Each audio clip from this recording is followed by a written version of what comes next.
High in the misty mountains of northern Vietnam, where clouds drift through ancient trees and rivers cut through deep green valleys, there lives a man who risks his life for something golden, wild honey. He is known simply as the honey hunter. Each season, when the forest blooms and the air vibrates with the low hum of giant bees, he sets out on his lonely journey, a path that demands courage, patience, and deep respect for nature. His name is Pha. For more than 20 years, he has climbed cliffs and ancient trees to collect honey from ong khoi, wild bees that build their nests high above the ground. To most people, it is madness. But to him, it is life.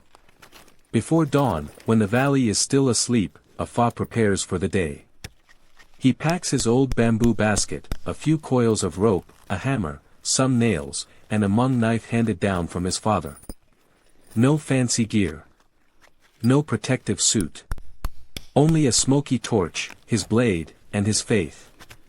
To reach the hive, he uses no protective gear, only a mung knife, a smoky torch to drive away the bees, a small hammer and a few nails, then slowly climbs up, one careful step at a time. The forest watches him in silence.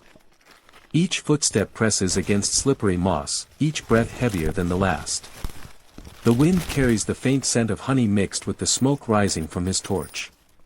Above him, the hive hangs like a golden crown under the cliff, glistening in the sunlight. He pauses. Listens. The buzzing grows louder, thousands of bees, circling, defending their treasure. Most people would turn back. But Pha smiles. This is where the real work begins, he whispers. He ties the rope around his waist and climbs. The cliff face is rough and sharp, the air thick with the hum of wings. Smoke drifts upward, calming the bees, hiding his scent.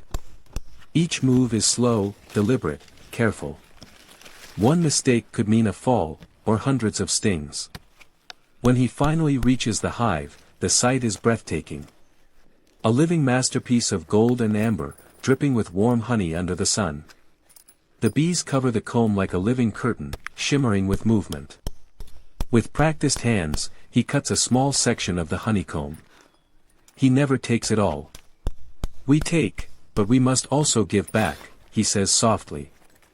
If we take everything, the forest will give us nothing next year. The honey flows thick and fragrant, shining like liquid sunlight.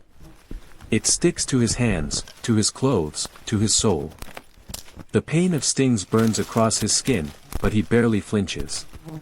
The taste of wild honey is worth it all, smoky, floral, and deep, a flavor born from the heart of untouched wilderness. When he climbs down, the sun is already dipping behind the mountains. The forest glows in orange light. He walks home through the quiet valley, his basket heavy, his spirit light. Back in his village, the children run to meet him.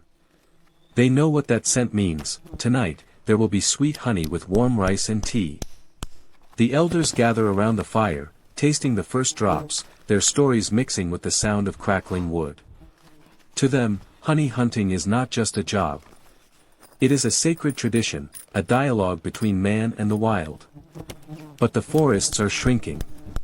Each year, the trees are cut a little deeper, the bees fly a little farther. Young men leave for the city, chasing money instead of mountains. Few are willing to climb cliffs for honey anymore. Maybe I will be one of the last, Pha says quietly, looking at the fading forest. Yet when the season comes again, and the call of the wild echoes through the valley, he cannot resist.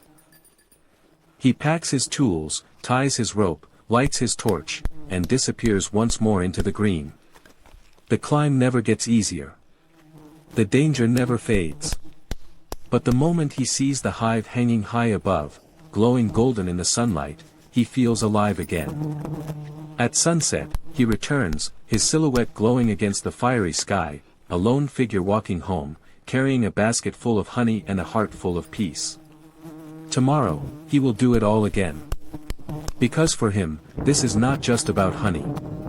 It is about connection, between man and nature, between courage and grace, between pain and sweetness. To watch him work is to witness poetry, the ancient rhythm of life itself. The bees sting, the smoke rises, the forest hums, and the man climbs, again and again, as if part of an endless song. In a world that changes too fast, people like Afar remind us of something timeless. That nature rewards those who approach it with respect. That true sweetness is never easy to earn. And that sometimes, the wildest hearts are the ones closest to peace. The wind blows hard above the forest, making the leaves hiss like ocean waves. The ancient tree rises tall among the jungle, its trunk covered with moss, thick enough that 3 men couldn't wrap their arms around it. Afar looks up. High on one of the top branches hangs a massive wild honeycomb, glowing golden in the late afternoon sun, covered with a living carpet of black bees. He carries a Mio knife on his belt, tucks a smoking torch under his arm, and grips a small hammer with a pouch of nails. No ropes. No safety harness. Only his calloused hands and his absolute trust in the tree. He begins to climb. Each strike of the nail rings sharp and dry through the silent forest. He hammers, steps, hammers again. Slowly, carefully, breath by breath. Sweat runs down his back, mixing with smoke and the sharp scent of tree resin.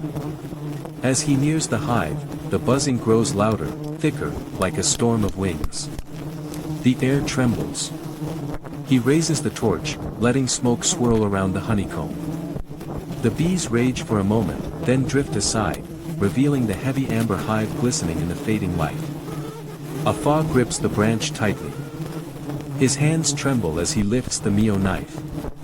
Sunlight filters through the smoke, falling across his face, tanned, wet with sweat, but calm. The blade touches the wax. Honey spills out, thick, golden, sliding down his arm and falling into the air below like drops of sunlight. He closes his eyes. In that instant, everything stands still. The hum of the bees, the pulse of the forest, the beating of his heart. The sting of the bees burns his skin, yet his lips taste sweetness. That single drop of honey carries the smoke, the sap, the scent of the wild. He cuts a piece of the comb, slips it into the cloth bag at his side. Honey drips, warm and heavy, sticking to his hands. He tastes it. The flavor is deep, wild, slightly bitter. Sweet not only from the nectar, but from faith, courage, and love for the forest. Below him lies a sea of green. Far away, a thin line of smoke rises from the village. The wind brushes his hair, the forest whispers softly around him. A smile crosses his face as he murmurs to himself. The forest gives honey, just as the earth gives life, only to those who love it. Afar steadies himself on the branch. The air is thick with smoke and the furious hum of bees. He takes a deep breath, then lifts the Mio knife again. Slowly, carefully, he slices into the honeycomb. The wax parts with a soft, sticky sound, crrrkkk, and warm honey begins to flow. It drips down his hands, thick and golden, glistening under the sunlight. He cuts piece by piece, each slice releasing another stream of honey that runs along his wrist and down his arm. It feels alive, hot, heavy, almost breathing. Every move must be gentle, one wrong cut and the whole hive could collapse. But the bees won't let him go easily. They swarm around his face, his neck, his arms. He feels the first sting, a sharp, burning pain on his skin. Then another. And another. His body tenses, but his hands keep working. Pain mixes with adrenaline, every sting makes his heart beat faster. His breath grows shallow, but his eyes stay fixed on the honey. He smiles through the pain, a strange, quiet smile of victory and joy. For him, this is not suffering. This is the forest's test, its way of asking, do you really deserve this sweetness? And he answers with every cut of the knife. When the final piece drops into his bag, his arms are covered in honey and swelling red from stings. He wipes his face with the back of his hand, sticky with gold. Then he licks a finger. The taste explodes in his mouth, sweet, wild, smoky, alive. His eyes close. He whispers to himself. It hurts, but it's worth it. Every sting is a reminder that sweetness never comes free. After cutting the last piece of honeycomb, Afa carefully brushes away the bees that still cling to the edge of the hive. He pulls out a clear plastic bag, opens it, and gently places the golden slabs of honey inside. The thick honey sticks to his fingers, shimmering under the sunlight. Its sweetness mixing with the smoke and the sweat on his skin. He ties the bag tight. Then slips it carefully into the old cloth backpack he brought from the village. Each bag of honey feels heavy, not just with weight, but with meaning. If it falls, he doesn't only lose the honey, he loses the proof of his courage, the gift the forest has given him. Now comes the hardest part, going down. Afa takes a deep breath and looks below. A dizzying drop, wet moss covering the bark, and wind whispering through the branches. Far beneath, the ground is hidden under layers of dark green leaves. Every step downward is a gamble with death. One slip, one misplaced foot. And everything, the honey, the effort, his life, could vanish in a heartbeat.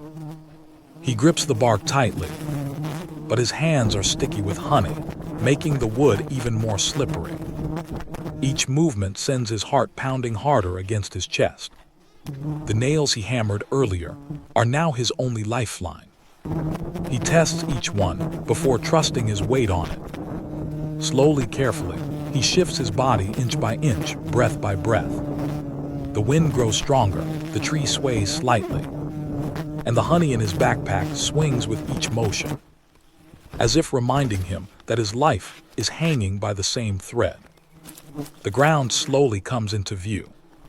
He can hear the forest again, the chirping of insects, the calls of birds, the sound of the world waiting for him below. He doesn't dare look down, only focuses on breathing slow, steady, alive. Then finally, his feet touch the earth. He drops to the ground, leaning his back against the giant trunk, gasping for air. His body is drenched in sweat and honey, his face swollen from bee stings. But his eyes gleam with relief and quiet pride. The joy of a man who has crossed the edge between life and death and returned with the forest's treasure. He loosens his backpack and opens it. The honey is still there, bright golden, untouched. He lets out a rough, tired laugh and whispers, "I made it. The bees didn't take my life this time."